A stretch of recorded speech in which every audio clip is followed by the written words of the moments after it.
जेव्हा तुम्ही स्क्रोलिंग करत खाताय, टीव्ही बघत खाताय, बातम्या ऐकत खाताय, तर तुमचं अर्ध लक्ष बातम्यांकडे, स्क्रोलिंगकडे, टीव्हीकडे आहे आणि मग सगळी जी एनर्जी डायजेशनसाठी लागायला पाहिजे ती तिथे राहत नाही आणि म्हणून मग इंडायजेशन्स ह्या गोष्टी होतात.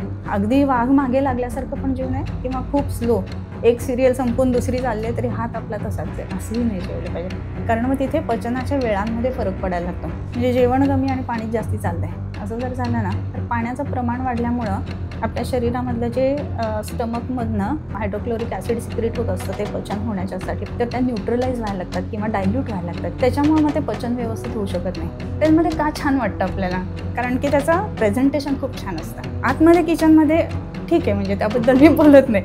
आयुर्वेदानुसार व्हेज खावं का नॉनव्हेज? विचार हा भाग महत्त्वाचा आहेच आहे. आयदर खायचं असेल तर हॅपीली खा, मनात खाऊ का नको आलं ना तर लिव्ह इट, मग नका खाऊ. तर जेवढा तास तुम्ही रात्री जागलेले असाल त्याच्या निम्मा वेळ दुपारी किंवा सकाळी झोपायला तुम्हाला परमिशन आहे. जो आपल्या शरीरातला अग्नी चांगला असेल ना तर दगड सुद्धा पचवायची ताकद असते असं म्हटलं जातं पूर्वीच्या काळामध्ये. तर अग्नीकडे आपलं लक्ष आपण ठेवायला पाहिजे. How do you imagine luxury? Well, for me, it all begins with a shape. A breathtaking shape. No, not the cliches, please. Imagine that car. That watch. Or that vacation. Then why don't you have a shape for your address too? Well, now you can have one.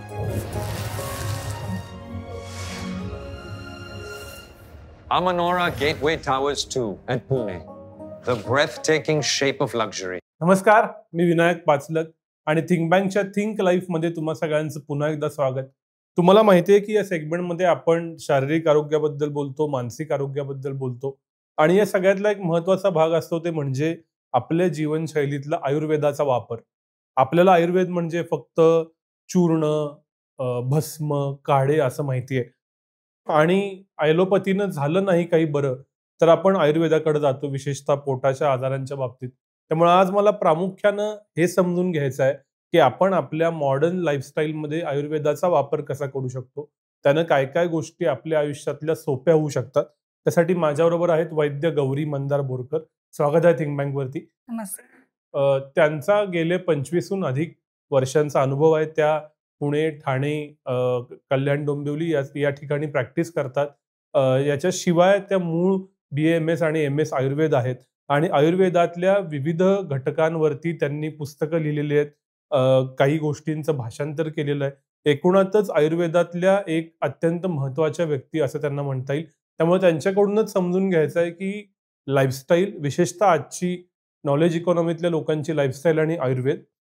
So पहिला प्रश्न हाच आहे, जसं मी इंट्रोडक्शनमध्ये म्हणालो की ॲलोपॅथीनं बरं होत नसेल तर आयुर्वेद, आणि त्यातही मुळात पोटाचे आजार आणि ॲसिडिटी. या बाबा, या आयुर्वेदात याला उत्तर आहे. आणि आमच्या पिढीतल्या सगळ्यांना बैठं काम, हालचाल नाही, याच्यामुळं कमी अधिक का होईना ॲसिडिटीचा त्रास असतो. तर मला मुळात हे समजावून सांगा की ॲसिडिटी, पोटाचे आजार आणि आयुर्वेद यांचा काय संबंध? ज्या वेळेला आपण ऍसिडिटी म्हणतो, कॉमनली वापरला जाणारा प्रश्न आहे. बऱ्याच जणांना ऍसिडिटी म्हणजे गॅसेस, ऍसिडिटी म्हणजे ढेकर येणं, ऍसिडिटी म्हणजे डोकं दुखणं, ऍसिडिटी म्हणजे छातीत जळजळणं. तर ही सगळी लक्षणं त्याची येतात. आणि ऍसिडिटीचा जेव्हा विचार करतो तर आयुर्वेद ह्याच्याकडे कसा बघतो, तर पचन जे आपल्या शरीरामध्ये होत असतं तर त्या आयुर्वेदाच्या नुसार 3 अवस्थापाकांमध्ये होत असतं. पहिली अवस्था जी असते त्याला प्रथम अवस्थापाक, द्वितीय अवस्थापाक आणि तृतीय अवस्थापाक असं म्हटलं जातं. तर पहिल्या अवस्थापाकामध्ये प्राकृत कफ, म्हणजे जो आपल्या शरीराला उपयुक्त आहे, गोष्टी वाढवण्यासाठी किंवा वर्धनासाठी कफाचा उपयोग होतो, ती गोष्ट घडत असते. दुसऱ्या अवस्थापाकामध्ये प्राकृत पित्त, की जे आपल्या शरीरामध्ये परिणमन करण्यासाठी कारणीभूत आहे, ते उदीरण होत असतं. तिसऱ्या अवस्थापाकामध्ये प्राकृत वात, की जो आपल्या शरीरातल्या सायकल्स, हालचाली हे कंट्रोल करते, तर ते उदीरण करत असतं. सो ह्या तिन्ही गोष्टींचं प्राकृत पद्धतीने जर का उदीरण झालं तर डायजेशन व्यवस्थित होतं. परंतु दुसऱ्या अवस्थापाकामध्ये विशेष करून जर का पित्त विकृत पद्धतीनं तयार झालं, म्हणजे आपल्या खाण्यापिण्यामध्ये बदल झाले असतील, काही वेगळं खाल्लं गेलं असेल, फार जास्त तिखट, खारट, आंबट खाल्लं गेलं असेल, तर त्या पित्ताला विदग्धत्व येतं आणि मग एक लक्षण पहिल्यांदा जाणवायला लागतं की करपट ढेकर येणं, कारण तो पित्ताचा विदाह असतो म्हणून. आणि हा विदाह एकदा झाला तर एक दिवशी आपण लंघन केलं तर त्या दिवसात लगेच बरं वाटतं. पण दुसऱ्या दिवशी, तिसऱ्या दिवशी आपलं सेम रुटीन जर चालू राहिलं, तर मग त्याच पद्धतीचा आहार आला, त्याच पद्धतीचं अन्न आलं किंवा लेट जागरण आहे, तुमचं रोजचं काम आहे. अशा सगळ्या गोष्टी जर रेग्युलर चालू व्हायला लागल्या ना, तर मग ती संप्राप्ती त्या पद्धतीने घडायला लागते. त्याला आयुर्वेदात अजीर्ण म्हणतात, की ज्याला विशेष करून विदग्धाजीर्ण म्हटलंय. आणि ते सुद्धा कसं आहे, की काही कालापुरतं मर्यादित आहे. पण हीच गोष्ट अशीच चालू राहिली, त्याच्यामध्ये स्ट्रेस पण ॲड झाले आणि मग ते रेग्युलर रुटीनच बनलं. तर मग त्याच्यामध्ये आपण ॲसिडिटी, IBS वगैरे ह्या गोष्टींचा सुद्धा त्याच्यामध्ये समावेश व्हायला लागतो. म्हणजे काय, तर मग टेन्शन आलं की लगेच लूज मोशनला जावंसं वाटणं किंवा लगेचच वॉशरूम शोधणं किंवा टेन्शन आल्यानंतर डोकं दुखणं, ह्या सगळ्या गोष्टी त्याच्यातनं चालू व्हायला लागतात. सो लाईफस्टाईल ही गोष्ट तर महत्वाची आहे आणि जर का ती एखाद दिवशी तुम्ही फॉलो नसेल केली तर चालू शकता. तेवढी संप्राप्ती होते, तिथनं फक्त रिव्हर्स संप्राप्ती लगेच होऊन जाते. संप्राप्ती म्हणजे पॅथॉलॉजी. तर ही गोष्ट लगेच रिव्हर्स होते. पण जर का if it happens years together किंवा मंथ्स टुगेदर, तर मग शरीरामध्ये त्याचे विकृत परिणाम आपल्याला दिसायला लागतात आणि मग नेहमीचं डायजेशन इश्यूज आहेत, ॲसिडिटी आहे किंवा आता हे खाऊ का नको, मला त्रास होईल का नाही, मग हे मनाकडे जायला लागतं आणि मग आपण ज्याला सायकोसोमॅटिक म्हणतो तशा गोष्टी व्हायला लागतात आणि मग IBS कडे हळूहळू ती गोष्ट सरकायला लागते. तर हा भाग त्याच्यामध्ये होतो. हे सगळं तुम्ही सांगितलं हे माहीत असतं आम्हाला. पण स्ट्रेस इटिंग होतं, बिंज इटिंग होतं, क्विक कॉमर्समुळं पटकन आता 10 मिनिटात काय हवं असेल तर मिळतं. ऑफिसमध्ये संध्याकाळी बेसिक पार्टी म्हणून काहीतरी समोसा, वडापाव मागितलं जातं. सो हे आता घडतंच आमच्या आयुष्यात. जरी हे आम्हाला माहीत असलं, की याचा त्रास होणार आहे आणि it happens for months and years. तर आता ह्याच्यातनं बरं होण्यासाठी किंवा ह्याचा कमीत कमी त्रास व्हावा यासाठी काय करावं? कसं आहे ना, सगळ्यात महत्त्वाचा गोष्ट आपल्या शरीरातला तो म्हणजे अग्नी. हे सगळं काही घडतं पचन, तर ते आपल्या शरीरातल्या जाठर अग्नीवर अवलंबून असतं. इव्हन भगवद्गीतेमध्ये सुद्धा अग्नीचं वर्णन केलेलं आहे. तर आता हे जे जाठर अग्नी आहे तो चतुर्विध अन्नाचा पचन करतो. म्हणजे पेय, चोष्य, लेह्य आणि भक्ष्य. म्हणजे ज्या ज्या वेगवेगळ्या पद्धतीनं आपण अन्न खातो. म्हणजे पेय म्हणजे पाणी पिण्यासारखं, लेह्य म्हणजे चाटून जे अन्न खातो ते, त्याच्यानंतर चोष्य म्हणजे चोखून खातो ते आणि भक्ष्य म्हणजे फाडून किंवा पोळीचे तुकडे करून आपण जसं खातो तर. या चारही अन्नाचं पचन आपल्या शरीरातला जाठराग्नी करत असतो. अहम वैश्वानरो भूत्वा प्राणिनाम देहमाश्रितः प्राणापान समायुक्तम पचाम्यन्नम चतुर्विधम असं भगवद्गीतेमध्ये म्हटलेलं आहे. तर हा अग्नी जो आहे ना, तर त्याचं वर्णन आयुर्वेदात कसं आहे, तर शांतेग्नो म्रियते चिरम जीवती अनामयः. जे अग्नी शांत झाला तर मरणासन्न म्हणजे व्यक्ती मरणासन्नाकडे जातो आणि जर अग्नी चांगला असेल तर चिरम जीवती, आणि तोच सुद्धा कसा, चिरम म्हणजे दीर्घकाळ, जीवती जिवंत राहतो, अनामयः रोग नसताना. तर हे इतकं अग्नीचं महत्व जास्ती आहे. सो आपल्या शरीरातला अग्नी चांगला असेल ना तर दगड सुद्धा पचवायची ताकद असते असं म्हटलं जातं पूर्वीच्या काळामध्ये. तर अग्नीकडे आपल्या लक्ष आपण ठेवायला पाहिजे. म्हणजे काय करायचं, तर अगदी साधी गोष्ट आहे की उठल्यानंतर पहिल्यांदा आपण जेव्हा ब्रश करतो, दात घासतो, तर त्यावेळेला आजकाल आपण ते जिव्हा निर्लेखन आयुर्वेदामध्ये म्हटलंय, म्हणजे आपण फ्लॉस करतो किंवा हे जीभ साफ करतो. तर ह्या सगळ्या गोष्टी करत असताना जीभ फक्त काढून आरशात बघावं. जीभ पिंक चांगल्या रंगाची दिसली, त्याच्यावर कोणतंही कोटिंग नाही आहे, तर तुमचा अग्नी चांगला आहे. आणि अग्नी तुमचा जर चांगला नसेल तर जिभेवरती कोटिंग येतं. जितका अग्नीवरती परिणाम आलेला असेल तेवढं जास्त कोटिंग जिभेवरती येतं. त्यामुळे तापातनं उठल्यानंतर किंवा ताप असताना तुम्ही जर जीभ बघितली तर कोटिंग जनरली दिसतं. मग त्यामध्ये सुद्धा पित्त विकृत होऊन कोटिंग झालं असेल ना तर जीभ वेगळी दिसते. कफ विकृत होऊन कोटिंग झालं असेल तर जीभ वेगळी दिसते. विशेष करून मोठ्या आतड्यातले IBS सारखे किंवा अल्सरेटिव्ह कोलायटिस सारखे आजार असतील तर जिभेच्या कडेने त्याच्यामध्ये अल्सरेशन चाललेले दिसतात. सो तुमची जीभ ही तुमच्या अन्नपचनाचा आरसा आहे. तेव्हा आज पार्टी आहे आणि आज आता मला खावं लागणार आहे, तर जस्ट चेक युअर जीभ. ते बघा आणि मग तुम्ही ठरवा खायचं का नाही खायचं ते. जीभ ओके असेल खाऊ शकतात तुम्ही, ओके. आणि समजा तुम्हाला वाटलं की माझी इच्छा नाही आणि जीभ पण बरोबर नाही आहे, तर मग खाताना 10 वेळा विचार नाही करायचा. Either do it or not do it. जर तुम्ही विचार करत खाल्लं ना, मी खाल्लंय आता काय होईल काय होईल, की मग जास्त त्रास व्हायला लागतो. कारण की आपण शरीराने जेव्हा कोणतीही गोष्ट तोंडाने खातो किंवा जिभेने खातो तर आपण रसाने स्वाद घेतो असं म्हणतो त्याचा. पण बिफोर दॅट आपण बाकीच्या इंद्रियांनी पण ते खाल्लेलं असतं. म्हणजे काय, भजीचा कुरकुरीत आवाज येतोय तळण्याचा, तरी आपली इकडे भूक चाळवते. आपण भजी बघितलेली पण नाहीये, फक्त आवाजाने आपल्याला समजलं की भजी बनते किंवा चहाच्या कपच्या आवाजाला की येस, लगेच कान तिकडे टवकारले जातात. सो आपण निम्म दुसऱ्या इंद्रियाने ते घेतलेलं असतं. मग जसं आली समजा भजी समोर, पण एकदमच काहीतरी लिबलिबीत तेलकट आणि अशी आली, तर आपली इच्छा एकदम कमी होते. जरी चुरचुरण्याचा आवाज ऐकला असला तरी. मग आपण डोळ्यांनी खातो. त्याच्यानंतर समजा ती तरी ठीक आहे. मग आपण उचलली. अगदीच हातातला ती चांगली नाही वाटली आपल्याला, तर खायची इच्छा आणखीन कमी होऊन जाते. सो बाकीची इंद्रिय आहेत ना, ती सुद्धा हेल्प करत असतात आपल्याला डायजेशनसाठी. सो ही बरं. गोष्ट सुद्धा महत्वाची आहे. म्हणजे आपण एका इंद्रियाने खातो तसं नाहीये फक्त. आयुर्वेदात याला पंचीकरण सिद्धांत असं म्हटलंय. म्हणजे काय, तर पंचमहाभूत एकत्र येऊन एखादं इंद्रिय जेव्हा तयार करतात ना, तर त्याच्यामध्ये 50% मेन ज्याचं इंद्रिय आहे ते आणि उरलेल्या 50% मध्ये बाय 4 असं करून जो कॉन्सन्ट्रेशन येईल, तर त्या पद्धतीनं. तर हे जे आहे ना, तर हे सांख्यांच्या सृष्टी उत्पत्ती सिद्धांतामध्ये सुद्धा सांगितलेलं आहे, की महाभूत तयार होताना तन्मात्रा जी असते, तर ती 50% आणि उरलेले 50% असं येतं. त्याच्यामुळं आता आपण चव घेऊन म्हणजे बघतो की तिखट आहे की गोड आहे. पण वास घेऊन सुद्धा आपल्याला समजतं हे तिखट आहे की गोड आहे. तर वास हे खरं तर चवीचं इंद्रिय नाहीये. पण तरी कसं काय समजतं? तर वास घेतल्यानंतर पंचीकरण ह्याच्यामुळं गंध जे आहे, गंध घ्राणेंद्रिय, त्याच्यामध्ये चवीचं घ्राणेंद्रिय 25% काय जे काय असेल उरत म्हणजे 50/4 12% तेवढं आहे. त्याच्यामुळे ते तेवढं समजू शकतात. काही उत्तम गृहिणी स्त्रिया ज्या उत्तम स्वयंपाक करतात, चव बघून सांगू शकतात की ह्याच्यात मीठ कमी आहे. आपल्याला वाटतं असं कसं? तर त्यांचा तो सेन्सेस तेवढा डेव्हलप झालेला असतो चवीचा किंवा गंधाचा. जसं ते टी टेस्टर्स असतात किंवा ॲरोमा टेस्टर्स असतात. सो त्यांचा एक्झॅक्ट तो गंध आहे की नाही त्यांची ओळखण्याची ताकद त्यांनी वाढवलेली असते, एन्हान्स केलेली असते. कारण ह्या पंचीकरण सिद्धांतातनं या गोष्टी घडतात. आणि म्हणून कुठलाही आपण पदार्थ खातो, तर त्यावेळेला तो 5ही इंद्रियांनी आपण घेतो.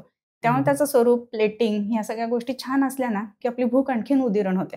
हॉटेलमध्ये का छान वाटतं आपल्याला? कारण की त्याचं प्रेझेंटेशन खूप छान असतं. आतमध्ये किचनमध्ये ठीक आहे, म्हणजे त्याबद्दल मी बोलत नाही. पण जेव्हा तुमच्या समोर प्लेट येते, बांधलेलं असतं सगळं, तर आपल्याला एकदम मस्त वाटतं आणि एकदम आपण रॉयल फील करतो. कारण की त्याचं प्लेटिंग चांगलं असतं. तर ह्या गोष्टी सुद्धा तेवढ्याच महत्वाच्या आहेत. म्हणून इव्हन घरी सुद्धा सणासुदीला जेव्हा वाढलं जातं, तर त्यावेळेला पंगत वाढली जाते किंवा टेबलवर असलं तरी थोडीशी का होईना आपण मोत्यांची रांगोळी तरी घालतो. मग ते सगळं त्यावेळेला छान छान वाटतं आपल्याला खायला. पण एरवी कसं होतं, आपण हातात ताट घेतो, जातो, वाढून घेतो, येऊन टीव्ही समोर बसून खात असतो. ह्याच्यामध्ये इंद्रियांचं जे आपण हे म्हणतो की यौगिक जेवण, तर तशी गोष्ट होत नाही. 5ही इंद्रिय तिथे हजर नाहीयेत आणि मग ते घ्यायलाही तयार होत नाहीत. आणि म्हणून इनडायजेशनचे प्रॉब्लेम्स जास्ती चालू होतात.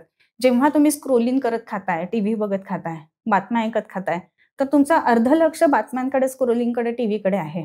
आणि मग सगळी जी एनर्जी डायजेशनसाठी लागायला पाहिजे, ती तिथे राहत नाही आणि म्हणून मग इनडायजेशन्स ह्या गोष्टी होतात.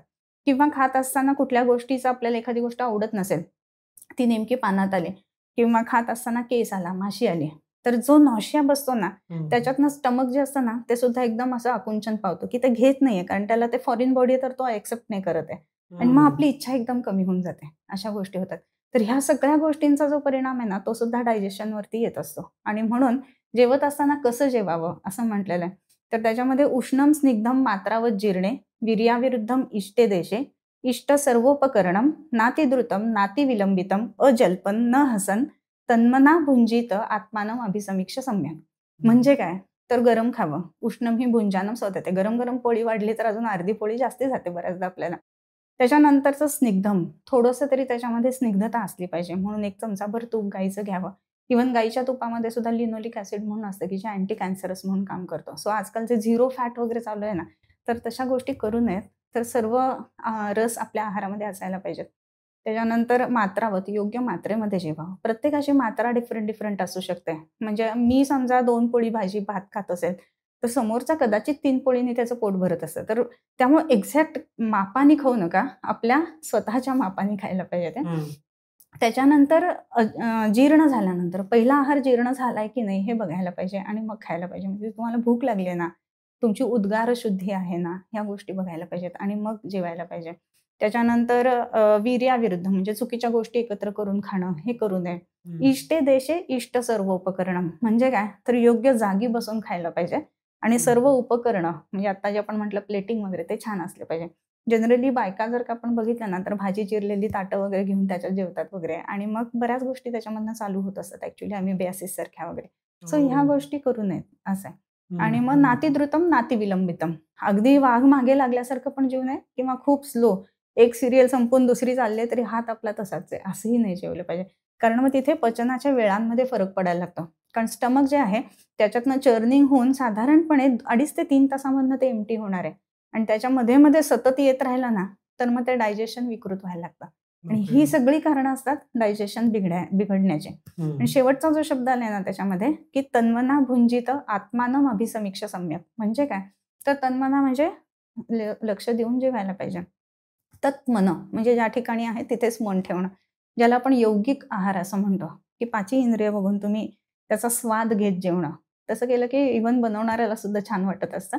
आणि आत्मानम अभिसमीक्ष म्हणजे स्वतःला काय आवडतं, स्वतःला काय नाही आवडत, मला काय जमतं, मला काय नाही जमत, मला कसली ॲलर्जी आहे, मला काय नाही चालत, ह्या सगळ्या गोष्टी स्वतःहून ठरवून त्याच्यानुसार आपण अंदाजाने जेवावं. असं केलं तर ॲसिडिटी होणार नाही. आणि आत्ताच्या धकाधकीच्या जीवनामध्ये सुद्धा जसं आपण म्हटलं की आज पार्टी आहे, आज हे आहे, तर पार्टी आहे तर खायचं आहे तर मग निदान क्वांटिटी रिड्यूस करा. म्हणजे जर का तुम्हाला घ्यावंच लागणार आहे, कारण प्रत्येक वेळेला शिष्टाचार म्हणून तरी कधी कधी आपल्याला काही गोष्टी घ्याव्या लागतात. सो तुम्ही प्लेट घ्या तुमची, पण त्याच्यामध्ये पोर्शन रिड्यूस करा म्हणजे मग त्रास होणार नाही. ह्या गोष्टी आपल्याला कल्पकतेने करता येऊ शकतात. असं हे झालं ऍसिडिटी टाळण्यासाठी. आत्ता खूप जणांना ऑलरेडी ऍसिडिटी आहे, तर असे काही लाईफस्टाईल चेंजेस किंवा रोज घेता येऊ शकतील अशी औषधं म्हणूया, कॉम्प्लिमेंटरी गोष्टी म्हणूया, असं काही आहे का की ज्यानं होणारा त्रास कमी होऊ शकतो आणि हळूहळू बरा होऊ शकतो? सगळ्यात पहिली जी महत्वाची गोष्ट आहे ना त्याच्यामध्ये पाण्याचं प्रमाण हे एक आहे. अत्यंबू पान हे ऍसिडिटीचं एक कारण सांगितलेलं आहे आयुर्वेदाप्रमाणे. अत्यंबू म्हणजे अति अंबू पान, अंबू म्हणजे पाणी, खूप जास्त प्रमाणात पाणी पिणं, म्हणजे जेवण कमी आणि पाणी जास्ती चाललंय असं जर झालं ना तर पाण्याचं प्रमाण वाढल्यामुळं आपल्या शरीरामधलं जे स्टमकमधनं HCl म्हणजे हायड्रोक्लोरिक ऍसिड सिक्रेट होत असतं, ते पचन होण्याच्यासाठी पहिलं पचन हायड्रोक्लोरिक ऍसिड असतं. त्याच्या आधी आपल्या ह्याच्यामध्ये जिभेमधनं जी लाळ येत असते तर त्याला टायलिन म्हणून एक त्याचं एन्झाईम असतं की जे कार्बोहायड्रेट पचन करत असतं. आणि ह्या 2 गोष्टी आहेत ना तर त्या न्यूट्रलाइज व्हायला लागतात किंवा डायल्यूट व्हायला लागतात, न्यूट्रलाइज म्हणण्यापेक्षा. त्याच्यामुळे मग ते पचन व्यवस्थित होऊ शकत नाही. कॉन्सन्ट्रेटेड हायड्रोक्लोरिक ऍसिड आणि डायल्यूट हायड्रोक्लोरिक ऍसिड ह्याच्यातला फरक आपल्याला माहित असतो. सो आणखीन डायल्युशन जर झालं तर त्याच्यातला पचनाचा घटक किंवा पचन करणारा भाग आहे तो कमी व्हायला लागतो आणि म्हणून अत्यंबू पान हे एक मेन कारण सांगितलं. पाणी किती प्यावं, कसं प्यावं हा एक वेगळा मुद्दा आहे.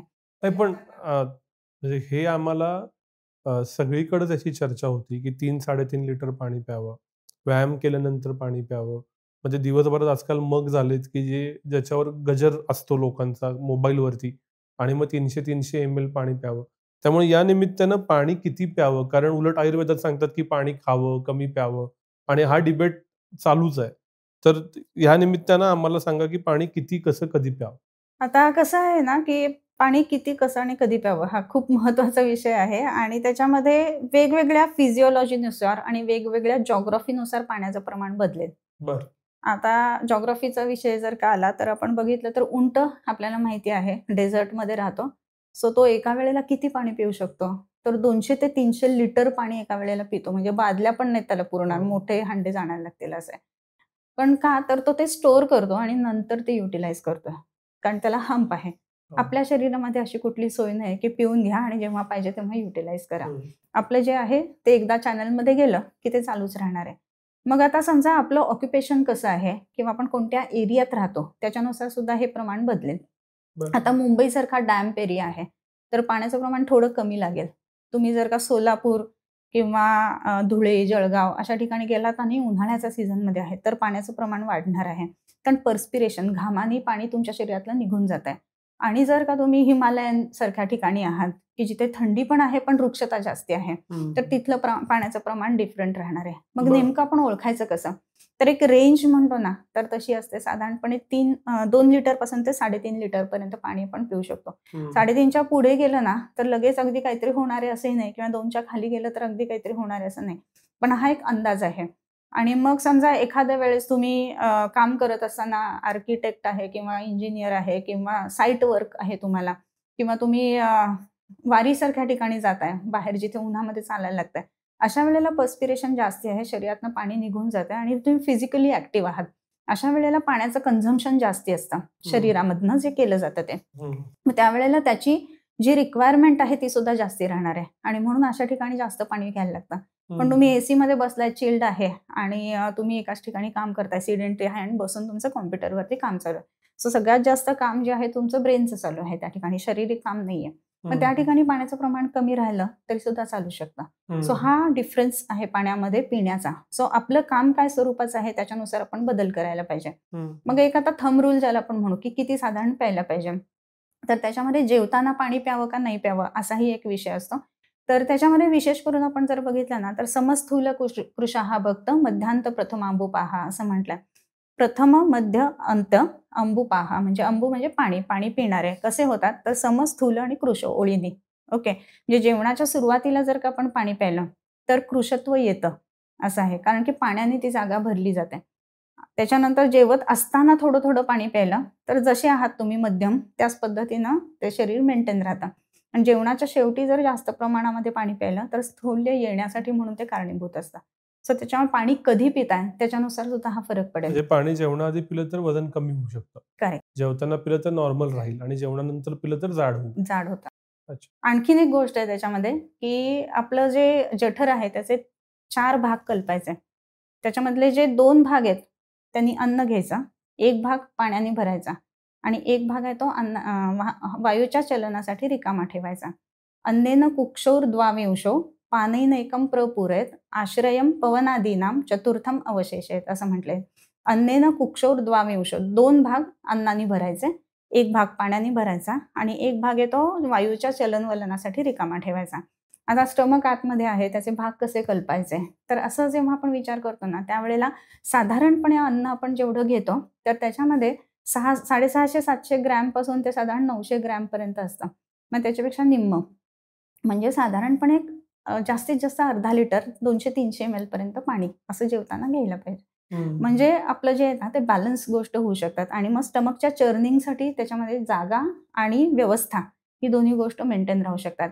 अदरवाईज जे स्टमक आहे आपलं त्याच्यामध्ये 2 कर्वेचर्स असतात. एक लेसर कर्वेचर वरच्या बाजूला आणि ग्रेटर कर्वेचर खालच्या बाजूला असतं. तर जे ग्रेटर कर्वेचर असतं ना, जे तुम्ही पाणी किंवा आहार जास्त प्रमाणात घेतला तर ते फुलत जातं आणि खालती यायला लागतं ते जास्त आणि मग त्याला एखाद्या गोष्टीला मस्क्युलॅरिटी कमी राहिली किंवा आता तुम्हाला पुरणपोळीची कणिक माहीत असेल, ती जर बघितली तर ती अशी एकदम हे असते म्हणजे त्याच्यामध्ये टोनअप नाहीये. तसा तो त्याचा टोन ह्याचा निघून जायला लागतो आणि मग ते चर्निंग व्यवस्थित होत नाही आणि अनचर्न फूड जर का सोडलं गेलं पुढे तर पुढच्या डायजेशनला पण इश्यूज येतात. आणि म्हणून खात असताना जास्तीत जास्त आपण हे बघायला पाहिजे की आपलं चरवण खूप चांगलं होत आहे. म्हणून अन्न प्यावं असं म्हटलं जातं बऱ्याच वेळेला. ह्याचं कारण इतकं त्याच्यामध्ये डायजेशन व्हायला पाहिजे की जे कार्ब्स आहेत ना तर ते आपले तोंडाच्या म्हणजे मुखकुहरामध्येच ते बऱ्यापैकी डायजेस्ट व्हायला पाहिजेत आणि तिथनं ॲब्सॉर्ब झालं ना तरी सुद्धा त्याचं प्रमाण खूप चांगलं राहतं शरीरामध्ये रिज्युविनेशनचं किंवा पटकन आपल्याला बरं वाटणं हे जे असतं ते. तर ह्या पद्धतीनं ते आपण आहार घ्यायला पाहिजे, आहाराच्या बरोबर पाणी घ्यायला पाहिजे. ह्या गोष्टी महत्वाच्या आहेत. हे आपण बोलत होतो की ऍसिडिटी एखाद्याला असेल तर काय करावं. एक भाग झाला की व्यवस्थित जेवावं. अजून काही आहे का? आता मी त्रिफळा चूर्णाबद्दल ऐकलेलं की ते खूप जण सांगतात आजीच्या बटव्यातलं औषध आहे, त्यानं ऍसिडिटी कमी होती का? किंवा तत्सम काही अजून गोष्टी आहेत का की ज्या आत्ताच्या आयटीतली लोक करू शकतात? अगदी सोप्या काही काही गोष्टी आहेत की आजकाल इन्फ्युज्ड वॉटर असं ज्याला म्हणतात तर ती गोष्ट घेऊ शकतात. जे टम्लर असतात पाणी पिण्याचे त्याला मध्ये एक जाळीसारखा भाग असतो बऱ्याच वेळेला, का तर तुम्ही त्याच्यात काही हर्ब्स टाकू शकता आणि ते तुम्ही घेऊ शकता. सो दॅट ह्यालाच आयुर्वेदामध्ये सिद्ध जल असं म्हटलंय. त्याला आजकाल आपण इन्फ्युज्ड वॉटर म्हणतो. मग त्याच्यामध्ये कोणी त्याच्यामध्ये पपनस किंवा लाईम वगैरे ह्या गोष्टी टाकतात. पण सकाळी उठल्यानंतर जिऱ्याचं पाणी जे असतं ना ते फार उपयुक्त राहतं ऍसिडिटीच्या लोकांसाठी. सो अगदी सिंपल 100 ml म्हणजे 1 ग्लास पाणी घ्यायचं, त्याच्यामध्ये अर्धा चमचा जिरे टाकायचे, पाणी आधी उकळायचं, जिरे टाकायचे, झाकून ठेवायचं आणि ते पाणी आहे तर ते सुरुवात त्यांनी करायची. हा एक महत्वाचा भाग आहे. दुसरी गोष्ट म्हणजे जेवणाच्या दोन्ही वेळेला जेवणाच्या आधी आपण आलं आणि गूळ ह्या गोष्टी जर घेतल्या ना तर ऍसिडिटी खूप चांगल्या पद्धतीने कमी येते. कारण आलं आणि गूळ ह्या 2 गोष्टी आहेत ना तर त्या आपल्या अग्नीचं उदिरण करणार आहे. आल्यालाच आयुर्वेदामध्ये विश्व भेषज असं म्हटलेलं आहे की अतिशय उत्तम पद्धतीनं ज्याला आपण मल्टी स्पेक्ट्रम किंवा ब्रॉड स्पेक्ट्रम म्हणतो ना तशा पद्धतीचं काम करणारं आलं आहे. आलं आणि गूळ कशासाठी तर पित्ताचं शमन करतो. आल्याने नुसतेच कधी कधी जळजळ होते तर ती होऊ नये म्हणून त्याला कॉम्पन्सेट करायला गूळ आहे तिथे. तर त्या दोन्ही गोष्टी जर का आणि किती घ्यायच्या हे पण महत्वाचं आहे, नाहीतर सांगितलं म्हणून वाटीभर खायचं असं नाहीये ते. तर अगदी एक पाव इंचाचं आलं आणि तेवढाच गूळ असं साधारणपणे घ्यायचं आणि ते जेवणाच्या आधी घ्यायचं आणि 15 ते 20 मिनिटांनी जेवायचं. असं केलं तर डायजेशन सुधारायला मदत होते आणि ऍसिडिटी खूप चांगल्या पद्धतीने कमी येते. तिसरी महत्वाची गोष्ट आहे ती मगाशी आपण इन्फ्युज्ड वॉटर बद्दल बोलत होतो तर दिवसभर काही सिद्ध जल घेणं म्हणजे काय, तर आयुर्वेदात सिंथजल ज्याला म्हटलं ते इन्फ्युज्ड वॉटर आहे. मग त्याच्यामध्ये एक षडंगोदक म्हणून सांगितलेलं आहे. म्हणजे काय, तर मुस्तापर्पट कोशिर चंदनोदिच्य नागरेही श्रुतशीतम जलम पेयम पिपासा ज्वरशांत आहे. श्रुतशीत जल असा संस्कृत शब्द आहे त्याला, इन्फ्युज्ड वॉटरला. मग त्याच्यामध्ये मुस्ता आहे, पित्तपापडा आहे, उशीर म्हणजे आपण वाळा म्हणतो, चंदन, आणि उदिच्य म्हणजे ज्याला आपण काळा वाळा म्हणतो ते. तर ह्या सगळ्या गोष्टी त्याच्यामध्ये हर्ब्स, आपल्याला मिक्स हर्ब्स जसे काय म्हणतो भरड असते ना, त्या स्वरूपामध्ये मिळू शकतात. तर ते पाण्यामध्ये टाकायचे. मग किती टाकायचे, तर साधारणपणे 2 लिटरचा तो टम्बलर असतो, तर त्या 2 लिटरमध्ये 1 चमचा असं टाकून ठेवायचं. जस्ट टाका आणि विसरून जा. आणि त्याच्यामध्ये ते जाळी असते, तुम्ही ते दिवसभर प्यायलं की तरी सुद्धा जेव्हा जेव्हा तुम्ही पाणी पिणार, तर अत्यंभू पान आपण बघितलं, म्हणजे जास्त पाणी पिण्यातनं ज्या संप्राप्त्या होतात ना, त्या ह्यांनी होत नाहीत, कारण हे पाणी स्वतः डायजेशन करणार आहे. आणि हे कधी वापरावं, तर पिपासा ज्वर शांत आहे असं म्हटलंय. म्हणजे तहान लागलेली असताना आणि ज्वर म्हणजे फिवर असताना जनरली पाणी जास्त पिऊ नये असं आयुर्वेदामध्ये म्हटलंय. पण जर का फिवरमध्ये ताप असताना जर का तहान जास्त लागत असेल, तर हे पाणी प्या. म्हणजे ते ज्वरालाही कमी करेल, शरीराची चिडचिड, त्रागा ह्याही गोष्टी त्यांनी कमी होतात. म्हणून हे असं जल दिवसभर प्यावं. आणि रात्री झोपतानाची एक महत्वाची गोष्ट आहे की जर का आपण टीव्ही स्क्रोलिंग किंवा मोबाईल स्क्रोलिंग, टीव्ही बघत कुठलाही स्क्रीन एक्सपोजर देऊन जर झोपलो, तर आपल्या शरीरामधला जो डोळ्याचा भाग आहे तो आपण ऍक्टिव्ह ठेवतोय. आणि डोळे जे आहेत ना, तर ते तेजाचे सांगितलेले आहेत अवयव आयुर्वेदानुसार, पंचमहाभूतानुसार.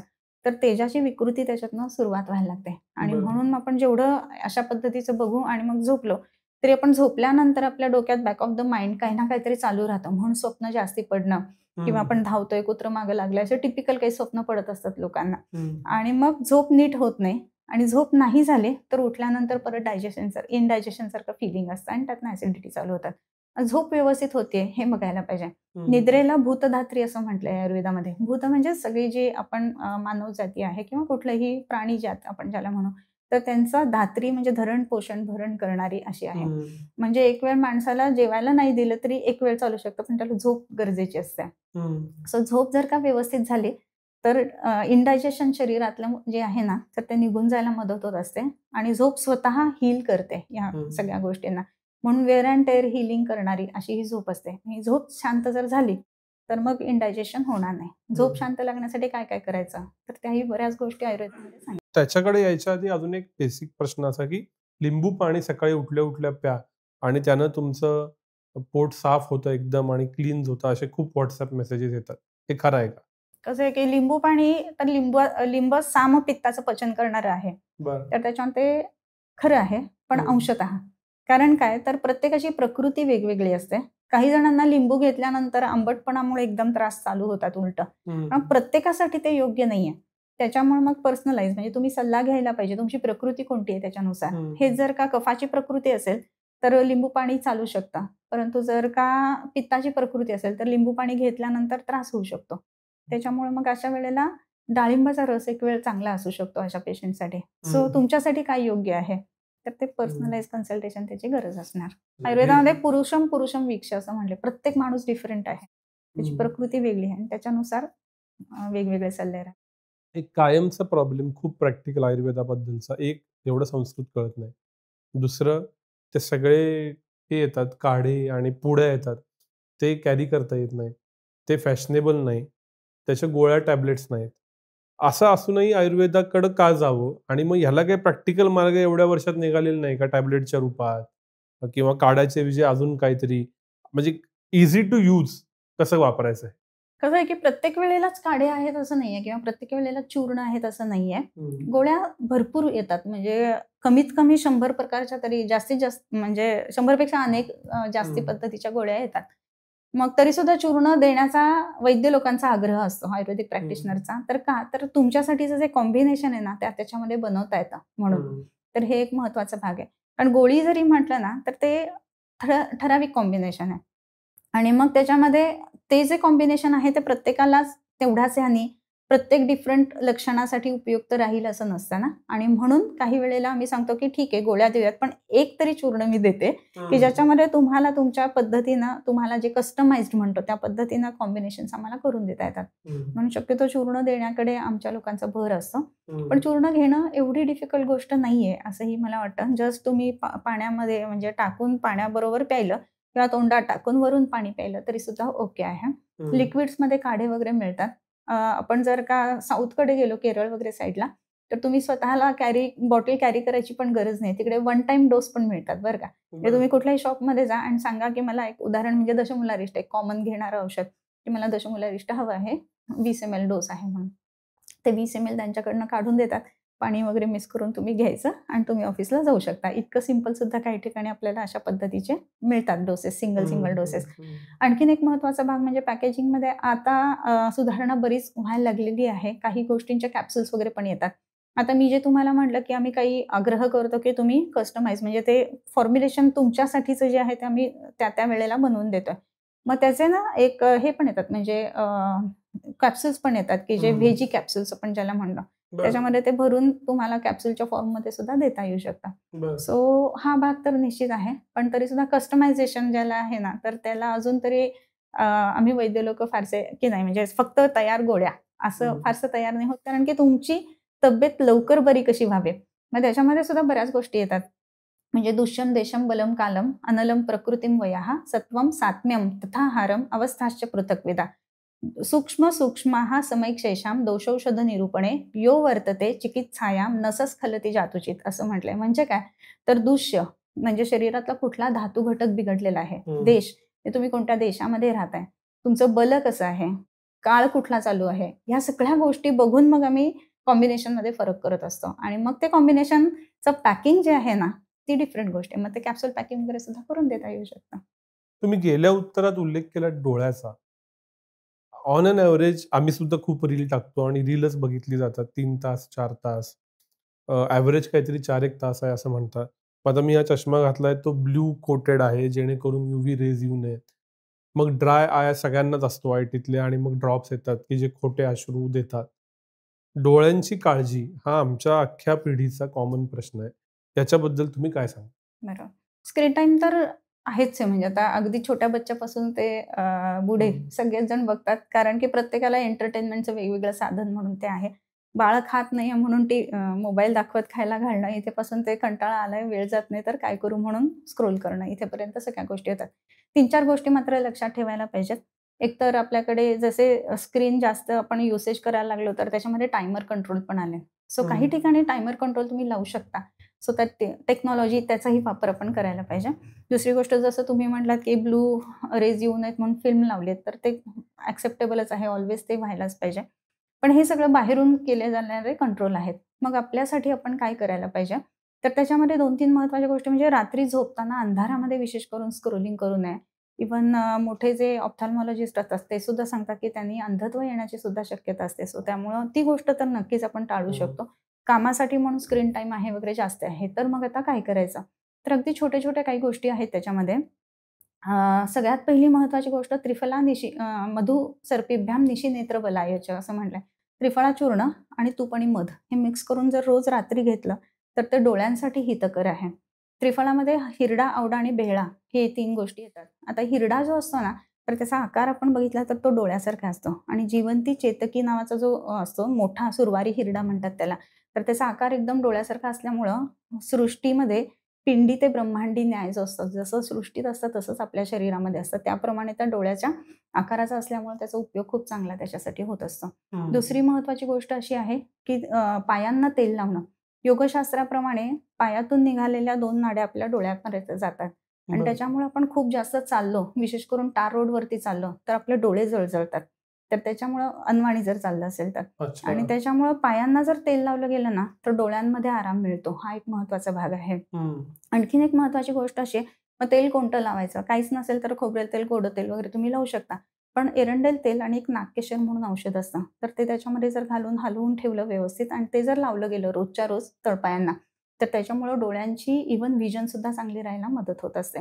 त्याच्याच बरोबरीनं आणखीन काही गोष्टी आहेत की ज्याच्यामध्ये नस्य म्हणून एक पंचकर्म असतं की जे नाकातून दिलं जातं. नासा ही शिरसो द्वारम असं म्हटलंय. म्हणजे शिराचं द्वार आहे आणि शिरामध्ये आपल्या सगळी इंद्रिय स्थित आहेत. जरी त्याची अधिष्ठान म्हणजे आपल्याला दिसताना त्वचा हे अधिष्ठान आहे पण त्वचेला सेन्सिटिव्हिटी असणं हे कुठून घडतंय तर ते ब्रेनमधनं ते ॲक्टिव्हेट होतं राईट.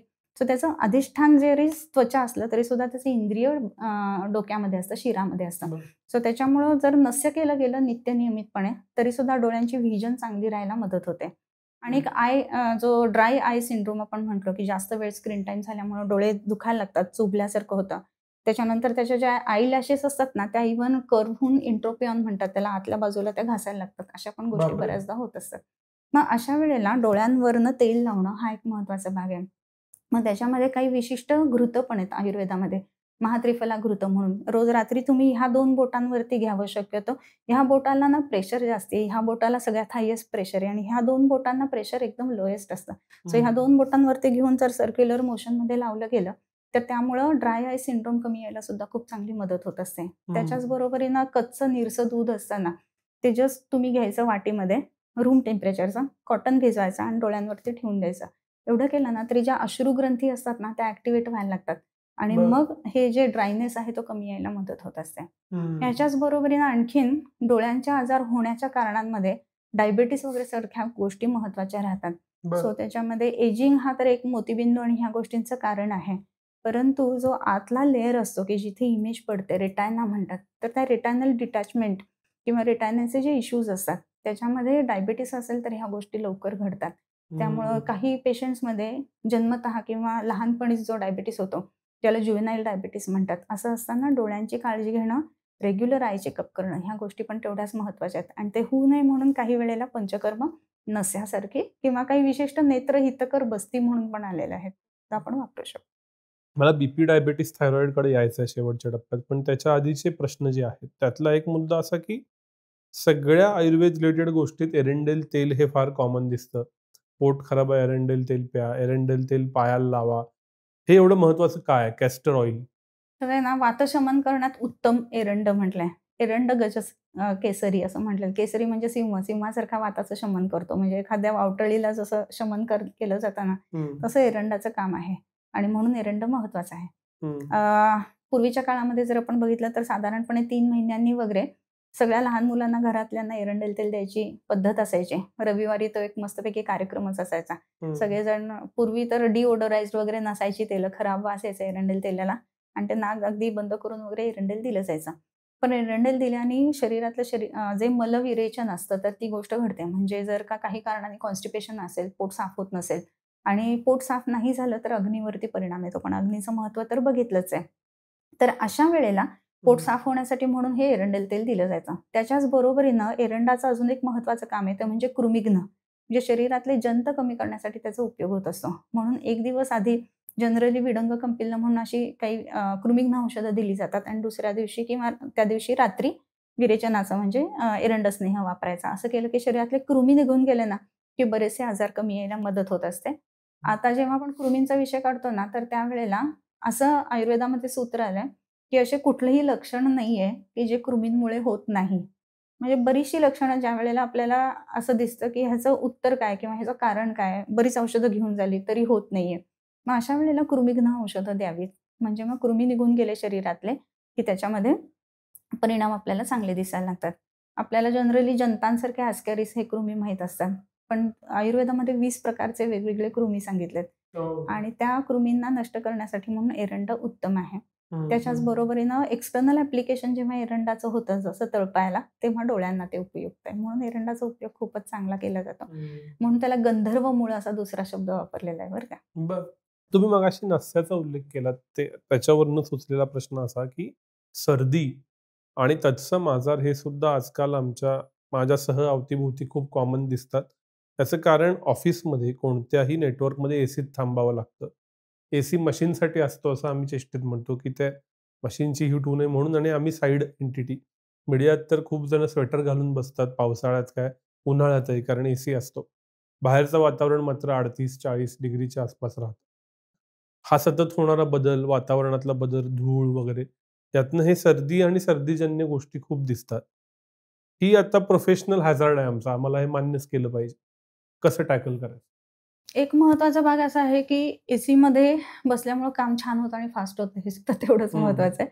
एसी नसेल तर उन्हाळ्याच्या दिवसांमध्ये मुंबईसारख्या ठिकाणी बसलात ना तुम्ही तर तुमचं एफिशियन्सी एकदम लो होऊन जाते. त्याच्यामुळे सुद्धा एसीची गरज आहे. पण आता एखादं टेम्परेचर असतं की जे सगळ्यांना सूट करतं. साधारणपणे आपण बघितलं तर 25-26 असं ठेवलं तर ते ओके आहे सगळ्यांना. पण काहींना एकदम 18 लागतं आणि काहींना 25 पण सहन होत नाही. आणि मग जे मधले लोकं असतात त्यांना ओके. पण हे दोन्ही जे एक्स्ट्रीम लोकं असतात ना, त्यांना जास्त त्रास होतात या गोष्टींचे. दुसरी गोष्ट म्हणजे एसीचं सर्व्हिसिंग वगैरे हा टेक्नॉलॉजीचा भाग झाला, ते व्यवस्थित करायला पाहिजे. अदरवाईज त्याच्यातनं ते मायक्रो धूळ जी असते ती सगळी येत असते. हो. तर आता ह्या एसीमध्ये बसायचंच आहे आणि काम आपल्याला करायचंच आहे. आणि तरीसुद्धा आपल्याला एसीचा त्रास नाही व्हायला पाहिजे. असं जर असेल, तर आपल्या शरीरामध्ये 2 नाड्या असतात. इडा आणि पिंगला असं म्हटलं जातं. श्वास ज्याच्यातनं वाहतो ती. उजव्या बाजूला सूर्य नाडी असते म्हणजे जी शरीरात उष्णता उत्पन्न करते. डावी जी नाडी असते ती थंड नाडी असते. इडा नाडी म्हणतात त्याला. तर आता उजवी पिंगला. तर श्वास जेव्हा आपण घेतो, तर दोन्ही नाड्यातनं एकदम कधीच चालू नसतो. एका वेळेला एक, एका वेळेला एक असा आपण श्वास जनरली घेत असतो. 45 मिनिटांनी नाडी बदलत असते सर्वसाधारणतः असं योगशास्त्रानुसार म्हटलेलं आहे. मग अशा वेळेला एसीत आपण बसलेलो असू आणि जर का आपल्याला थंडीचा त्रास होतोय, तर त्यावेळेला आपली उष्ण नाडी चालू असेल ना, तर आपल्याला त्याचा परिणाम जास्त चांगला घेता येतो. म्हणजे आता काही वेळेला पंचकर्म चालू असताना आम्ही बऱ्याचदा सांगतो, की एसीत बसू नका वगैरे, पण पॉसिबल नाही होत कारण ऑफिसला तेवढी सुट्टी नाही मिळत. अशा वेळेला डाव्या कानामध्ये कापूस ठेवायचा. म्हणजे डावी नाडी बंद होते, उजवी चालू राहते आणि आपली उष्णता शरीरातली मेंटेन व्हायला लागते. मग थंडीचा त्रास होत नाही. या गोष्टी आपण करू शकत असतो. तर योगशास्त्रामध्ये हे उल्लेख आहेत. अर्थात आयुर्वेदामध्ये त्याबद्दल फक्त नाड्यांबद्दल ही माहिती आहे. त्याच्यानंतर आणखीन काही गोष्टी आहेत, की ज्याच्यामध्ये स्वेदोपक गण म्हणून एक आलेलं आहे. म्हणजे ते औषध घेतल्यानंतर स्वेटिंग शरीरामध्ये होईल असं. तर स्वेदोपक गणामध्ये वेगवेगळी औषधं येतात. तर चरकाचार्यांनी सांगितलेली आहेत. तर ज्यावेळेला अशी गोष्ट असते, की पेशंट म्हणतो, की नाही मला पंचकर्मही करायचंच आहे, पण मला एसीत बसावंच लागणार आहे. तर मग आम्ही स्वेदोपक गण अशा वेळेला पेशंटला देतो. सो दॅट बाहेरच्या वातावरणाचा परिणाम तुमच्या शरीरावरती मिनिमाइज होईल. 0 अच्छा. येणार असं नाही, पण तो कमी होईल. दुसरी गोष्ट म्हणजे एकदम चिल्ड एसी लावला असेल ना, तर ते शिंका येणं वगैरे ह्या गोष्टी तर बऱ्याच जणांना होतात. आणि त्याच्यामध्ये काही विशिष्ट तेलं असतात, की जसं षडबिंदू तेल म्हणून वगैरे आहे. मग ते नाकामध्ये टाकणं, असं जर का केलं बिफोर गोइंग टू ऑफिस, तर मग शिंका येण्याचं वगैरे प्रमाण कमी व्हायला मदत होत असते. सो जी आपण अडॉप्ट केलेली लाईफस्टाईल आहे, त्याच्यातच कसे बदल करायचे किंवा त्याच्या बरोबरीनं कसं राहायचं, हे सुद्धा आयुर्वेदात नक्कीच सांगता येऊ शकतं असं. अशीच अजून एक गोष्ट म्हणजे हात दुखणं, खांदा दुखणं, मान दुखणं. कारण मी मोबाईल कायम असा बघतो. असं आम्ही खूप ऐकलंय, की असं बघा वगैरे प्रॅक्टिकली शक्य नाही. दुसरं माऊस एका बाजूला असतो. जरी लॅपटॉप असला, तरी ते म्हणजे एका हाताची रचना जास्त होती आणि तुम्ही टाइप करत राहता. अशा वेळेला तुम्ही जॉइंट एक्सपर्ट सुद्धा आहात. खांदा, हात ह्यांचे आजार होतच राहतात. आजार म्हणण्यापेक्षा दुखणं, अवघडणं, बरं. पाठ अवघडणं, ह्याच्यातून वाचण्यासाठी आणि झालं तर लगेच बरं होण्यासाठी काय करायचं?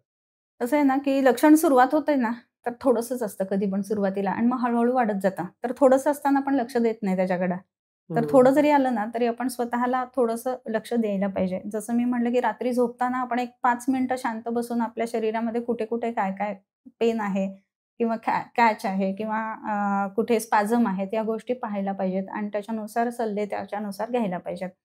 दुसरी एक महत्त्वाची गोष्ट म्हणजे साधारणपणे 1.5 तास झाल्यानंतर, 1.5 ते 2 तास झाल्यानंतर खुर्चीतनं उठायला पाहिजे. हे सगळ्यात महत्त्वाचं आहे. एक फेरी मारून येणं. सगळं तुम्ही पाणी वगैरे सगळं घेऊन बसलात ना, की तुम्ही विसरून जातात उठायला आणि मग एकाच पोझिशनमध्ये बराच वेळ राहिल्यामुळे सुद्धा ह्या गोष्टी होतात किंवा तुम्ही कॉम्प्युटरकडे सतत स्टेअर करताय, तर मग मानेला स्पाझम यायला लागतात आणि स्ट्रेटनिंग व्हायला लागतं ह्याचं सर्व्हायकल स्पाईनचं. तर ह्या गोष्टी टाळण्यासाठी आपण काय करायला पाहिजे, तर साधारण 1-1.5 तास झाल्यानंतर उठून एक फेरी मारून पाणी वगैरे दुसरीकडनं पिऊन यायला पाहिजे. त्याच्याच बरोबरीने काही चेअर योगा म्हणून असतात किंवा सूक्ष्म व्यायाम आयुर्वेदामध्ये म्हटलेत, की प्रत्येक जॉइंटचे व्यायाम, की जे तुम्ही ऑफिसमध्ये सुद्धा बसल्या-बसल्या इझिली करू शकता. तर त्या गोष्टी करायला पाहिजेत. त्याच्याच बरोबरीनं स्नेहन करणं हा एक भाग महत्त्वाचा आहे खूप जास्त. म्हणजे काय तर ऑइल ॲप्लिकेशन. खरं तर डेली लावायला पाहिजे असं म्हणलं. अभ्यंगम आचरेत नित्यम, स जरा श्रमवातः. श्रम, वात या गोष्टी कमी करणार आहे आणि म्हातारपण सुद्धा दूर ठेवणार आहे. सो आपल्याला जर का तरुण दिसायचं असेल, तर आपण ह्या गोष्टी सुद्धा नक्की करू शकतो. स्नेहन रोजच्या रोज करणं. पण तुम्ही म्हणाल, की आम्हाला वेळच नाही एवढा रोज तेल लावायला. तर ॲटलीस्ट शिरश्रवण पादेषु तम विशेषेण शीलयेत असं म्हटलं. म्हणजे डोक्याला लावा, श्रवण म्हणजे कानाला लावा आणि पायांना लावा. एवढं तर तेवढा वेळ नक्कीच आपल्याला मिळू शकतो स्क्रोलिंग कमी केलं तर. सो त्याच्यामुळे तेल ॲप्लिकेशन हे व्हायला पाहिजे. ऑइलचं ॲप्लिकेशन व्हायला पाहिजे. पण कुठलं तेल लावायचं मग? महानारायण तेल किंवा दशमूळ माश तेल ह्या गोष्टींचा उपयोग खूप चांगला होत असतो. अर्थात कसं आहे ना, मगाशी म्हटलं तसं, की प्रकृतीनुसार आणि सीझननुसार थोडाफार बदल आपण त्याच्यामध्ये तेलांमध्ये वेगवेगळ्या वापरू शकतो. पण महानारायण तेल एक सर्वसमावेशक म्हणून आपण वापरू शकतो त्याच्यामध्ये. मग ते जर का वापरलं गेलं तर आपल्याला जे स्पॅझम्स येत आहेत किंवा मसल विकनेसेस होत आहेत किंवा मसलला पेन येत आहे त्या गोष्टी कमी होऊ शकतात. त्याच्याच बरोबरीनं आणखीन एक महत्त्वाची गोष्ट अशी आहे की पंचकर्मामध्ये काही विशिष्ट बस्ती सांगितलेले आहेत किंवा त्याच्यामध्ये एक पिंडस्वेद म्हणून येतो विशेष करून मानेच्या आजारांसाठी की जिथे सर्वायकल स्पॉन्डिलोटिक चेंजेस पण व्हायला सुरुवात झालेली असते आणि म्हणून हात बऱ्याच वेळेला माऊसला ठेवल्यानंतर इथे रग लागते. मग अशा वेळेला पिंडस्वेदाचा पण खूप चांगला उपयोग होतो. सो एक पेशंट आपल्याकडे आलेला असाच आणि स्पॅझम जसा असतो तसा प्रचंड स्पॅझम एका बाजूला इव्हन असं बघताही येत नव्हतं, म्हणजे बघायचं या बाजूला झालं ना तर पूर्ण शरीर टर्न करायला लागतंय असं. मग अशा वेळेला म्हणजे आत्ता पेन खूप आहे आणि आत्ता मला मीटिंग अटेंड करायची असं जर असेल तर त्यावेळेला अग्निकर्म म्हणून पंचकर्म असतं त्याचा खूप चांगला उपयोग होतो. अग्नी जो आहे ना तर त्याच्यामध्ये विशिष्ट शलाका असतात म्हणजे सळया असतात छोट्या, तर त्याच्यामध्ये सोन्याची असते किंवा लोखंडाची असते किंवा ताम्राची असते किंवा पंचधातूची असते. तर ह्या गरम करून काही विशिष्ट पॉईंट्सवरती लावल्या जातात. त्याचे डाग वगैरे काही फार दिवस राहत नाही, थोडासा दिसतो डाग काही दिवस, मग नंतर कमी होऊन जातात ते डाग, पण ते लावल्या लावल्या इमिजिएट सुटतं. म्हणजे एक पेशंट आलेली होती ती ह्याचं प्रमोशन वगैरे असतं ना गुगल प्रमोशन वगैरे त्यामध्ये काम करणारे, त्यामुळे ते सतत असं स्क्रीन आणि हे ते. सो तसं असल्यामुळे ती म्हटली की मला आज खूप महत्त्वाचं काम आहे आणि मला खूप दुखतंय, मला काहीतरी करून द्या म्हणून. मग ते अग्निकर्म केलं आणि बाकी औषधं वगैरे दिली अर्थातच. ते झाल्यानंतर बाहेर येतानाच तिची मान सुटलेली आणि पूर्ण व्यवस्थित ती बघू शकत होते. सो ह्या गोष्टी सुद्धा अग्निकर्माने शक्य होतात. सो आयुर्वेदात जे म्हणलं होतं ना वेळ लागतो वगैरे, तर असं काही नाहीये. पंचकर्म आपण कोणतं करतो आणि औषधं कोणती देतोय ह्याच्यानुसार वेळ आपल्याला रिलीफचा जो आहे ना तो एकदम चांगला शॉर्टन करतो. नाही पण आता माझ्याही मनात असं आहे की पेन किलर असेल तर आयमॉल घ्या, हे ब्रँडची नावं काही घ्या किंवा निसिपेमर घ्या, तुमचे स्नायू वगैरे सुटतात. एवढ्या फास्ट खरंच आयुर्वेदात करता येतं. अग्निकर्मामध्ये चांगले दिसतातच रिझल्ट, म्हणजे आपल्याकडे बरेचसे पेशंट येतातच आणि काही औषधं पण आहेत, काही ऑइल ॲप्लिकेशन्स आहेत, त्याचाही खूप चांगला परिणाम दिसतो त्याच्यामध्ये. आता तसं जर म्हटलं तर सवयीचा भाग पण आहे की काही झालं तरी पटकन गोळ्या घ्यायची लोकांना सवय असते वेगवेगळ्या. तर तसं आपल्याकडे जे पेशंट्स येतात ना त्यांच्यामध्ये तर फार क्वचित असं होतं की आम्हाला गोळी घ्यावी लागली डॉक्टर असं सांगणारे. अदरवाईज तशी फारशी जरुरी लागत नाही. येऊन पंचकर्म केलं, अग्निकर्म केलं किंवा त्याच्या बरोबरीनं जी दिलेली औषधं आहेत ती व्यवस्थित घेतली. इव्हन एक ट्रेकिंग करणारा जो पेशंट आहे तर त्याच्यामध्ये मसल स्पॅझम वगैरे जेव्हा येतात ना तर ते येऊ नये म्हणून आपण त्याला जसं इन्फ्युज्ड वॉटर सांगितलेलं तसं औषध एक ड्राय करून दिलेलं होतं, ते टाकून पी. ते प्यायल्यानंतर त्याचे क्रॅम्प्स यायचं थांबतं. तर ह्या पद्धतीनं सुद्धा आपण दिलेली आहेत पेशंट्सना. सो त्याचा उपयोग खूप चांगला दिसतो. पंचकर्म हे सगळं घेणं, करणं, मिक्स करणं हेच एवढ्या वेळाचं आहे की ते करण्याकडे मी तरी अवॉइड करीन. मग कसं बघायचं याच्याकडे? पंचकर्माला स्वतःला तुम्हाला येणं एवढाच भाग आहे आणि त्याच्यामध्ये अग्निकर्माला अक्षरशः 5 ते 7 मिनिटं लागतात, फार काही वेळ लागत नाही. आणि पंचकर्म म्हटल्यानंतर सगळं जे डोक्यात असतं लोकांना की 5ही गोष्टी करायच्या, वमन करायचं, विरेचन करायचं, नस्य, बस्ती, रक्तमोक्षण. तर 5च्या 5 गोष्टी एकाच वेळेला किंवा सलग असं करायची प्रत्येक वेळेला आवश्यकता नसेल. तर मग तुम्हाला कोणती लक्षणं आहेत आणि त्याच्यासाठी कोणतं पंचकर्म करायचं हे डिसाईड केलं जातं आणि मग त्याच्यामध्ये तेवढा म्हणजे पूर्णच्या पूर्ण सगळ्या गोष्टी करणं ही गोष्ट आवश्यक नसेल. जसं वमन आणि विरेचन आहे ना त्याला थोडा तुम्हाला वेळ नक्कीच काढावा लागतो. परंतु अग्निकर्म आहे किंवा चूर्णपोटली आहे, म्हणजे आत्ता आल्यानंतर ओपीडी प्रोसिजर करतो आम्ही जनरली. औषधं प्रिपेअर होईपर्यंत पंचकर्म होऊन पेशंट औषधं घेऊन जातात. जाताना हसऱ्या चेहऱ्यात जातात. असंही गोष्टी होतात त्याच्यामध्ये. हे तर आपण छोट्या छोट्या गोष्टी बघितल्या, पण मेन 2 ते 3 जे लाईफस्टाईल डिसिजेस आत्ता दिसत आहेत, एक बीपी, दुसरा डायबिटीस, तिसरं थायरॉइड आणि मग स्त्रियांच्यात पीसीओडी, पीसीओएस.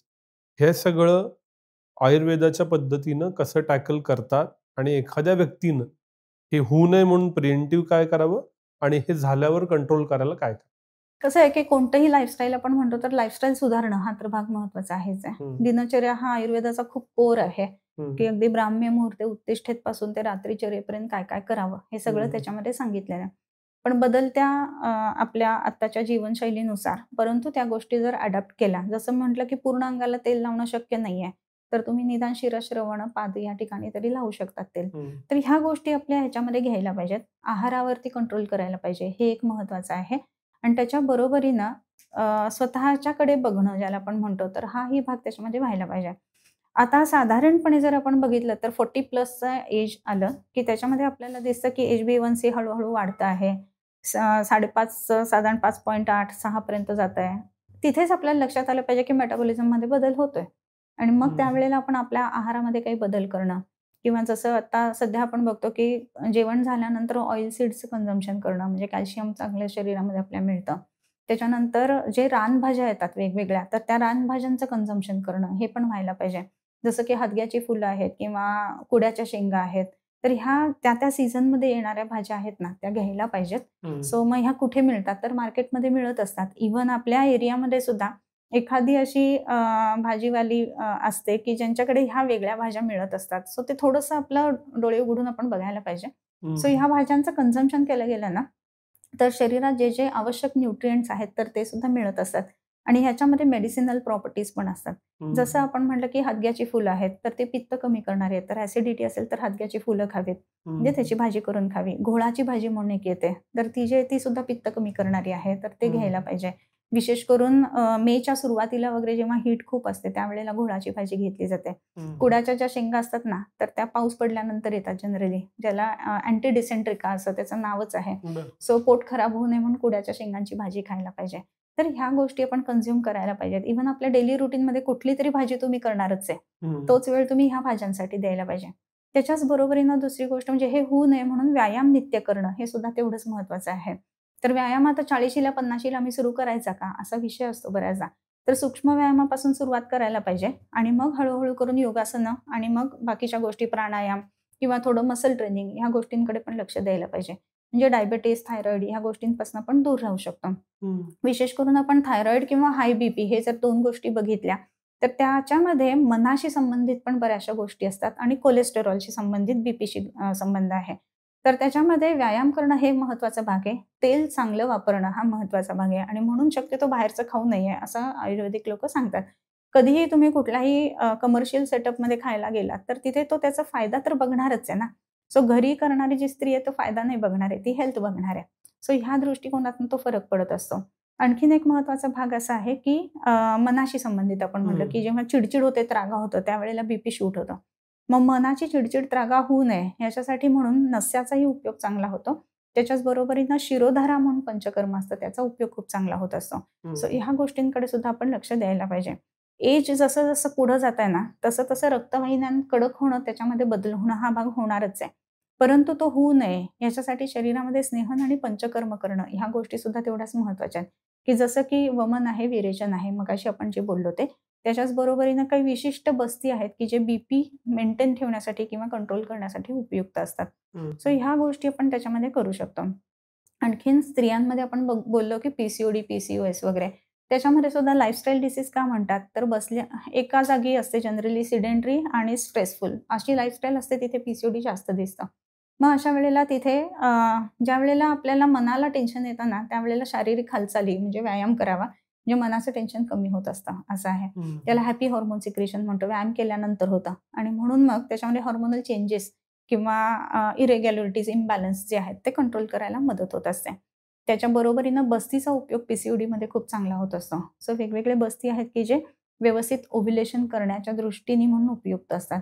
सो त्यामुळं फॅट जे आहे त्याच्यावरती तुम्ही लक्ष ठेवणं, तुम्ही कन्झ्युम काय करताय, प्रोसेस्ड फूड कमी करणं, जे नॅचरल आहे, रॉ आहे किंवा जे घरी आपण नॉर्मल पोळी भाजी, वरण भात बनवतो ह्या गोष्टी त्याच्यामध्ये लक्ष द्यायला पाहिजेत. कधीतरी गंमत म्हणून वेगळं पार्टीचं तुम्ही फूड खाल्लं तर हरकत नाहीये, परंतु मेन कोर म्हणजे ज्याच्यावर शरीर पोचलं जात आहे ते तुमचं वरण भात, भाजी पोळी किंवा ज्याला स्टॅपल फूड म्हणतात ह्या गोष्टी असायला पाहिजेत. आपण थोडं या प्रत्येक केस स्टडीकडे जाऊ अधिक डीप. आजकाल 30मध्ये डायबेटिक, प्री डायबेटिक लोक असतात. अशा वेळेला आयुर्वेदात काही उपचार आहेत का? खाण्यातले बदल, वेळेवर खावा वगैरे हे तर बेस्ट प्रॅक्टिसेस झाल्या. काही गोष्टी कन्झ्युम करता येऊ शकतात का? काही काढे घेता येऊ शकतात का? की ज्यानं डायबिटीसकडे जाण्याचा प्रवास स्लो करता येईल किंवा रोखता येईल? कसं आहे की डायबिटीस असं जेव्हा आपण म्हणतो तर त्याची कारणं आयुर्वेदाप्रमाणे सांगितली आहेत. तर त्याच्यामध्ये आस्य स्वप्न, सुख स्वप्न असं म्हटलेलं म्हणजे एका जागी बसणं, सिडेंटरी लाईफस्टाईल किंवा उगाचच रविवार आहे, सुट्टी आहे म्हणून सतत गादीतच लोळत बसणं. तर ह्या गोष्टी सुद्धा कारणीभूत असतात. आणि मग त्याच्यासाठी करावं काय तर शतयोजना चालावीत असं म्हटलंय. विहिरी खणाव्यात, एवढे म्हणजे फिजिकल एक्सरसाइज जास्ती त्याच्यामध्ये करण्याची गरज आहे, कारण मेटाबॉलिझम बदलतोय म्हणून. तर त्यामुळे व्यायाम ही अनिवार्य गोष्ट आहे, तर तो व्हायलाच हवा. व्यायामाने फायदा काय होतं तर व्यायाम जो आहे ना तो आपल्या शरीराला लाघव म्हणजे शरीरातला हलकेपणा आणतो. लाघवम कर्म सामर्थ्य दीप्तोग्निर्मेधसक्षयः विभक्त घनगात्रत्वम व्यायामात उपजायते. लाघवम हलकेपणा, कर्मसामर्थ्य म्हणजे तुमची ॲबिलिटी वाढते, म्हणजे मसलचं तुमचं ट्रेनिंग व्हायला लागतं त्याच्यामध्ये. आणि अग्निदीप्ती होते. आता अग्निदीप्त होतं म्हणजे भूक वाढेल आणि तुम्ही म्हणाल परत मी खाऊ तर जास्त शुगर वाढेल, तर तसं होत नाही. तर जेव्हा जाठराग्निदीप्त होतं तसंच आपल्या शरीरामध्ये आयुर्वेदाच्या कॉन्सेप्टनुसार धात्वग्नी म्हणून असतात. 7 धातू असतात. रस, रक्त, मांस, मेद, अस्थि, मज्जा आणि शुक्र. रसातनं रक्त, रक्तातनं मांस, मांसातनं मेद ह्या पद्धतीनं तयार होत असतात. तर मेद हा मेन कल्प्रिट आहे, आपण बघतो की प्रमेहासाठी. तर मेदाच्या विकृती ज्या आहेत ना, तर त्या सिडेंटरी लाईफस्टाईलमुळं किंवा जास्त पाण्याचं कन्झम्पशन शरीरामध्ये असेल तर, किंवा पाण्याचं पचन व्यवस्थित नाही झालं तर असं होत असतात. सो त्याच्यामुळे तिथे व्यायाम करणं गरजेचं आहे. जेव्हा जाठराग्नी वाढतो व्यायाम केल्यामुळं, तर त्याच्या वेळेला धात्वग्नी पण सुधारतात, कारण जाठराग्नींमुळं धात्वग्नींना बल मिळत असतं. तर त्यामुळे कन्व्हर्जन सुधारायला लागतं आणि म्हणून मग फॅटचं अक्युम्युलेशन होणं, टिपिकली ज्याला आपण ॲब्डॉमिनल फॅट वगैरे म्हणतो, तर ह्या गोष्टी कमी व्हायला लागल्या ना व्यायामाने, की मग प्रमेहाकडे जाणाऱ्या संप्राप्त्या कमी होतात. त्याच्याचबरोबर आहार कोणता घ्यावा प्रमेहामध्ये असं जर बघितलं तर जे हलकं अन्न आहे, हलकं म्हणजे पचायला हलकं, म्हणजे वडा तरंगतो म्हणून हलका नव्हे तो, बरं का. तर मग जे पचायला हलकं म्हणजे कुठलं, तर ज्वारीची बाजरीची भाकरी, गहू मग त्या वेळेला आपण बाजूला ठेवायला पाहिजे. गहू भग्नसंधानकर म्हणजे हाडांसाठी उपयुक्त आहे, परंतु तो शरीरामध्ये डायबिटीससारख्या संप्राप्त्या थोड्याशा जास्ती वाढवणाऱ्या आहे. भात खाताना सुद्धा कुकरमध्ये न लावता आपण ओपन व्हेसल शिजवायला पाहिजे, त्याची कांजी काढून टाकायला पाहिजे. मग तुम्ही म्हणाल की वेळ जास्ती लागतो, आमच्याकडे वेळ नसतो. तर कुकरला जेवढा वेळ लागतो ना निवायला, त्याच्या आधी भात तयार असतो जेव्हा आपण बाहेर लावला असेल तर.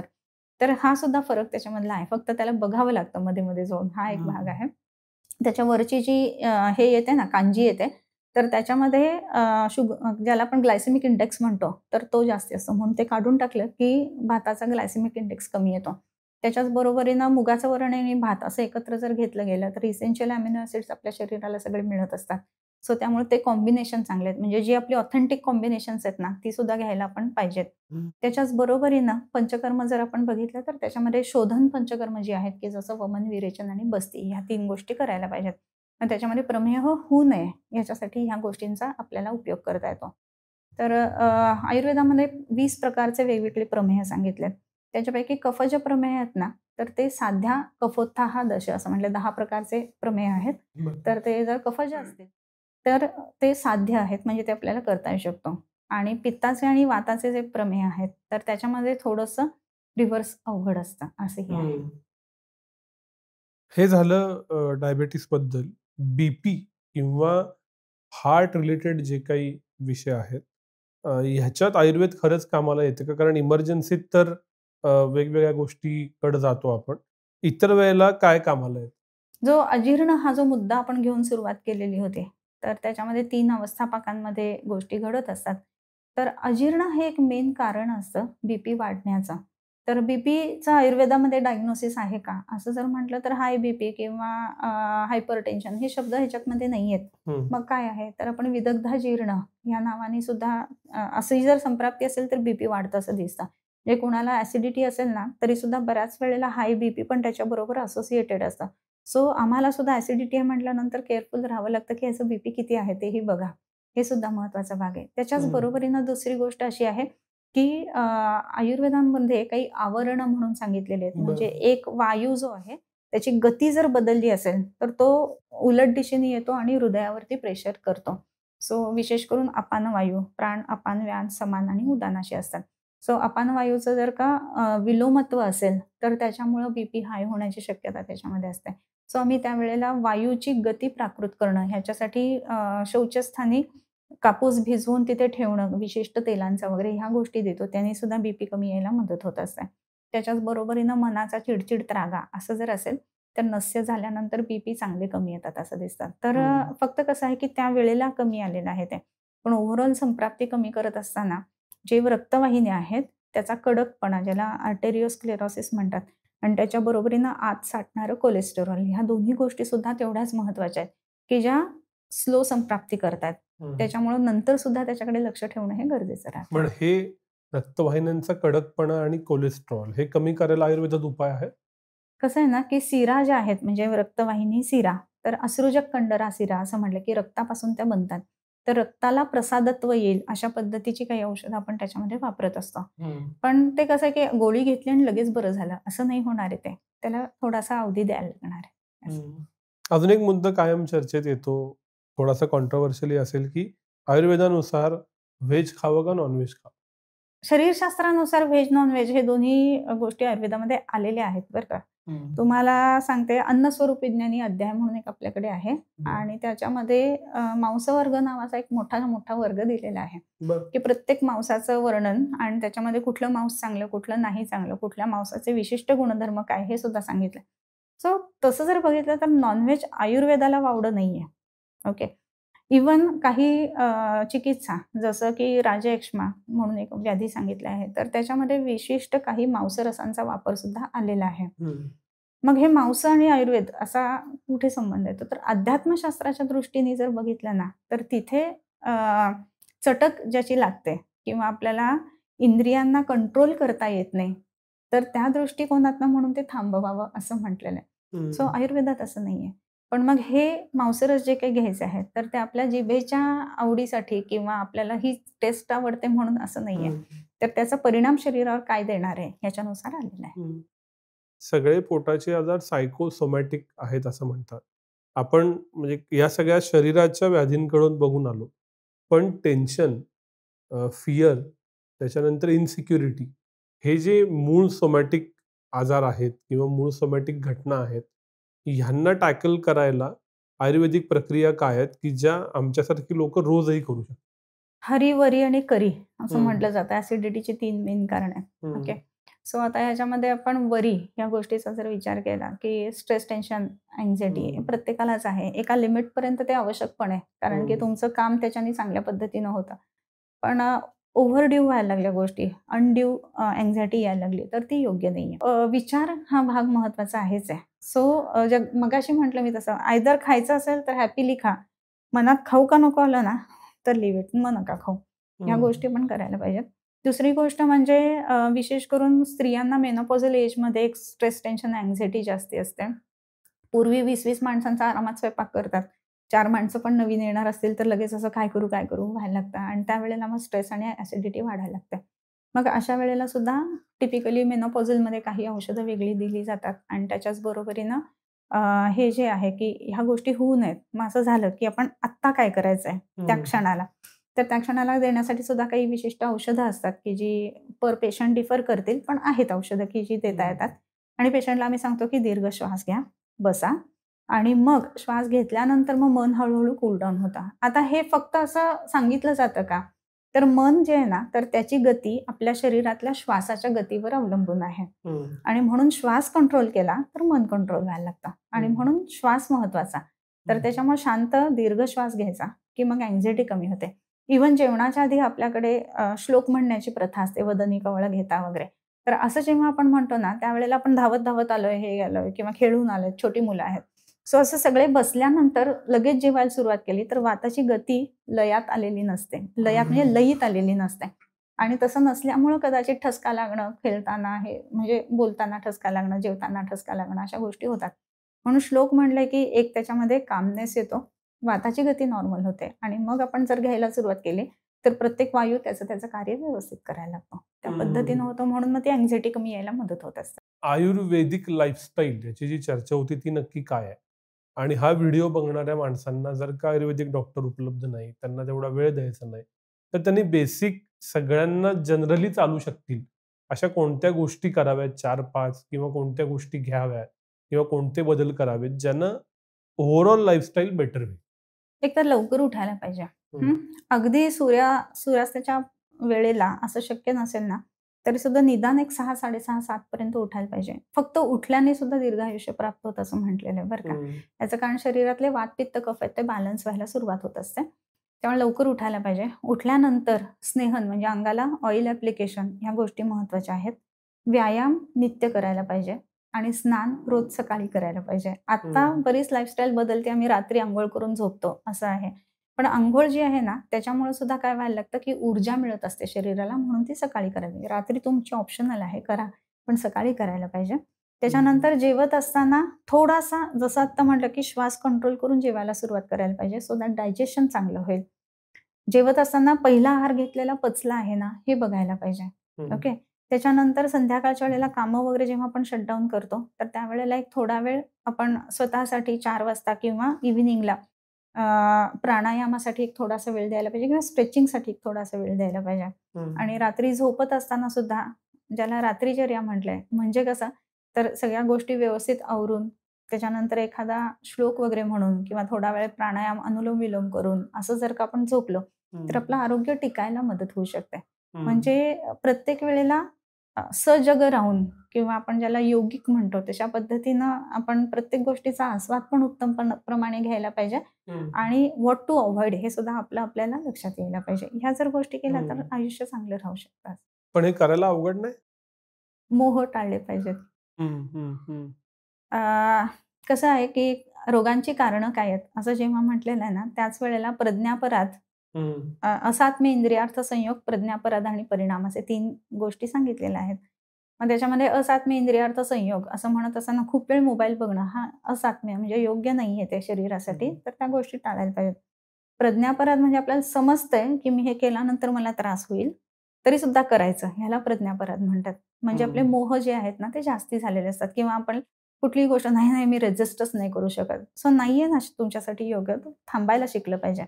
आणि परिणाम म्हणजे कालाचा परिणाम थोडासा शरीरावरती येणारच आहे. म्हणजे जसं वसंत ऋतू आलेला आहे तर कफाचे आजार होतातच. वायू म्हणजे वर्षा ऋतू असेल तर बोटं सांधे दुखणं या गोष्टी होतातच. तसंच ऑक्टोबर हीट असते तेव्हा पित्ताचे आजार आपल्याला दिसतातच, तर ते दिसणार आहे. मग त्याच काळामध्ये जर पित्त शमनासाठी काही गोष्टी केल्या, त्याच काळासाठी वातशमनासाठी गोष्टी केल्या तर मग आयुष्य आरोग्य चांगलं राहायला मदत होईल. असं तुम्ही सकाळी उठण्याबद्दल बोललात म्हणून अचानक सुचलेला हा प्रश्न आहे की हे मान्य आहे सकाळी लवकर उठावं लवकर झोपावं, पण कित्येकांना कामामुळं वेगवेगळ्या टाइम झोन मध्ये काम करावं लागतं. की नाही माझा क्लायंट युरोपचा, माझा क्लायंट अमेरिकेचा, तर मला भारतात राहूनही त्या झोनमध्ये काम करावं लागतं. अशा वेळेला मी कसं मॅनेज करावं स्वतः? हे खूप कॉमन झालंय आजकाल. ग्लोबलायझेशनमुळे आपण जेव्हा बघतो की इथे बसून मी दुसऱ्या कंट्रीच्या टाइम झोननुसार काम करत असते. असे पेशंट पण आपल्याकडे भरपूर येतात. मग त्यावेळेला सुद्धा काय करावं ह्याचं सोल्युशन आयुर्वेदामध्ये लिहिलेलं आहे. तर जेवढा तास तुम्ही रात्री जागलेले असाल तर त्याच्या निम्मा वेळ दुपारी किंवा सकाळी झोपायला तुम्हाला परमिशन आहे. म्हणजे समजा तुमचं फुल नाईटच आहे असं जर आपण पकडलं तर रात्री तुम्ही 8 तास जागलेला आहात तर मात्र सकाळी 8 तासाची झोप नाही घ्यायची तिथे. मग 4-4.5 तासापर्यंतच ती झोप घ्यायची. आणि ती सुद्धा घेताना कशी घ्यायची तर बऱ्याच वेळेला असं करतात लोक, येतात घरी खातात आणि मग झोपतात. पण त्याच्यामुळे मग शरीरामध्ये अजीर्णाच्या संप्राप्त्या होत असतात किंवा ऍसिडिटी वगैरे त्याच्यामुळे लागतं. मग इथे काय करायला पाहिजे की तुम्ही आल्यानंतर तूप असतं ना गाईचं प्लेन किंवा त्याच्यामध्ये उत्तम म्हणजे दाढीमध्ये घृत किंवा दुर्वाघृत 1 चमचा फक्त थोड्याशा दुधाबरोबर घ्यावं, झोपायचं आणि झोपून उठल्यानंतर मग जेवायचं असं करायला सांगितलेलं आहे. तसं जर केलं ना तर मग ऍसिडिटी वगैरे ह्या गोष्टी होणार नाहीत. कारण जेवून झोपलं नाही इमिजिएटली की ऍसिडिटी होते किंवा अजीर्ण होतं हे आपल्या सगळ्यांना माहिती आहे. कारण की जेवण आणि झोप याच्यामध्ये अंतर असायला पाहिजे. आणि झोप अनावर असते आल्यानंतर टाइम झोन प्रमाणे काम करत असताना. तर पहिल्यांदा नुसतं घृतपान केलं की पित्ताचं शमन होतं, पित्त कमी झालं आणि तुम्ही झोपलात की मग उठल्यानंतर मात्र भूक जी लागते ना ती अतिशय चांगली पण भूक लागत असते आणि मग त्यावेळेला जेवावं असं एक त्याच्यामध्ये सांगितलेलं आहे. आणि दुसरं ह्याचं कधीतरीच होणारं व्हर्जन म्हणजे जेटलॅग, की अमेरिकेला कोणी जातं, युरोपला जातं किंवा इकडं अगदी ईस्ट साईडला जातं जगाच्या, आणि मग जेटलॅग होतो, त्रास होतो, त्याचे अजून वेगवेगळे परिणाम होतात. तर जेटलॅग अवॉइड करायला किंवा त्याची इंटेन्सिटी कमी करायला काही उपाय आहेत? बरोबर. कसं आहे ना की एकतर वेळ बदलते, दिवस रात्र बदलतात. जर भारतातनं माणूस यूएसला गेला तर कंप्लीट 12 तासांचा फरक पडतो. मग रात्री ते लोक जागे राहतात आणि दिवसात त्यांना झोप येत असते असं बऱ्याच वेळेला होतं. विशेष करून उलट गतीनं म्हणजे अमेरिकेतून भारतात आल्यानंतर जास्त जेटलॅग बसतो असं पण बघितलंय. म्हणजे ईस्टर्न साईडला तुम्ही आलात की जास्त जेटलॅग बसतो, वेस्टर्न साईडला जाताना त्या मानाने थोडा जेटलॅग कमी असतो. हे का तर पृथ्वीची फिरण्याची गती कशी आहे त्याच्यानुसार फरक पडतो. मग अशा वेळेला काय करावं तर हे गतीवरती अवलंबून आहे. आणि गती ही जी गोष्ट आहे ना ती वाताशी संबंधित आहे. तत्र वा गती गंधयोः इति वातः असं म्हटलेलं आहे. म्हणजे वाताचा संबंध गती आणि गंध या 2 गोष्टींशी येतो. मग तिथे गती जी आहे ना वाताची ती जर आपण प्राकृत ठेवता आली तर मग जेटलॅग कमी होतो असा अनुभव आहे. मग काय करायचं तर आपण बऱ्याच वेळेला पेशंटला सांगतो की आता समजा तुमचं फ्लाईट आहे तर तुम्हाला 3 तास आधी जावं लागतं आणि मग त्याच्या आधी 2 तास साधारण प्रवास असतो. तर 5 तास तरी आपल्याला तो अंतर ठेवावंच लागतं त्याच्यामध्ये. पण समजा संध्याकाळचं फ्लाईट आहे, तर सकाळी एक बस्ती घ्या आणि मग प्रवास करा, असं आम्ही सांगतो. तर पेशंट येऊन बस्ती घेऊन जातात आणि मग प्रवास करतात आणि मग जेट लॅग कमी बसतो असं दिसतं. आणि जर तेही शक्य नाहीये, समजा आता क्लिनिकला येणं किंवा बस्ती घेणं ह्या पॉसिबल नाही आहेत गोष्टी, कारण की माझं जाईपर्यंत कामच चालू राहणार आहे. असं जर असेल, तर त्याच्यामध्ये ऑप्शन दुसरा आपण असा देतो, की गुदं पिचू ठेवणं. म्हणजे शौचाच्या जागी कापूस ऑइलमध्ये विशिष्ट भिजवायचे आणि ते शौचाच्या जागी ठेवून द्यायचं. आणि मग तुम्ही जेव्हा ह्याच्यापर्यंत पोहोचता एअरपोर्टपर्यंत वगैरे, तिथेपर्यंत तो शक्यतो ठेवायचा पिचू आणि मग त्याच्यानंतर प्रवास करायचा. असं जर केलं ना, तर शरीरामध्ये जे अपानाचं स्थान आहे, त्याच ठिकाणी वाताचं शमन झाल्यानंतर शरीरातल्या वाताची गती नॉर्मल राहते. दुसरी महत्त्वाची गोष्ट म्हणजे जेट लॅग बसू नये ह्याच्यासाठी ॲज फार ॲज पॉसिबल जेवढी शक्य आहे ना, तेवढी झोप घ्यायला पाहिजे. म्हणजे मग झोपेतनं उठल्यानंतर कधी-कधी आपण खूप गाढ झोपल्यानंतर बघा, आपल्याला उठल्यानंतर असं वाटतं, की हा दिवस आहे का रात्र आहे, राईट? सो जी आहे त्याच्यानुसार मग दिवस जो आहे किंवा रात्र आहे किंवा संध्याकाळ आहे, त्याच्यानुसार शरीर अडॅप्ट होतं, राईट? सो जेवढी जास्त झोप घ्याल, मग तेव्हा उठल्यानंतर बाहेर जे काही दिवस किंवा रात्र असेल, त्याच्यानुसार शरीर अडॅप्ट करायला शिकतं. सो त्याच्यामुळं झोप ड्युरिंग प्लेन टाईम म्हणजे ड्युरिंग ज्या वेळेला तुम्ही ट्रॅव्हल करताय, त्यावेळेला झोप जास्तीत जास्त घ्यायची आणि बिफोर आणि गेल्यानंतर परत तो पिचू ठेवायचा. या 2 गोष्टी केल्यानंतर जेट लॅगचा त्रास कमी होतो. म्हणजे विमानात जास्तीत जास्त वेळ झोपलं पाहिजे. राईट. आपण काय करतो, वेळ आहे तर वाचूया, काम करूया किंवा मूव्हीज बघूयात, कारण ते पण एक फॅसिलिटी असते. सो त्याच्यामध्ये सुद्धा गती आपण डोळ्यांची जी आहे ना, ते सतत पिक्चर्स मूव्ह होत राहिले ना, तर गती शरीरामधली बदलत राहते. त्याच्यामुळे वाताचं शमन होत नाही आणि म्हणून जास्तीत जास्त झोप घ्यावी त्याच्यामध्ये. मॅडम तुमचे खूप खूप आभार. आम्हाला अगदी संस्कृत भाषेपासून ते आजच्या भाषेमध्ये समजून घेता आलं, की लाईफस्टाईल डिसीजेसना कसं कंट्रोल करता येईल. वेगवेगळ्या विषयांवरती परत भेटू, पण आज इथंच थांबूया. धन्यवाद. मस्त.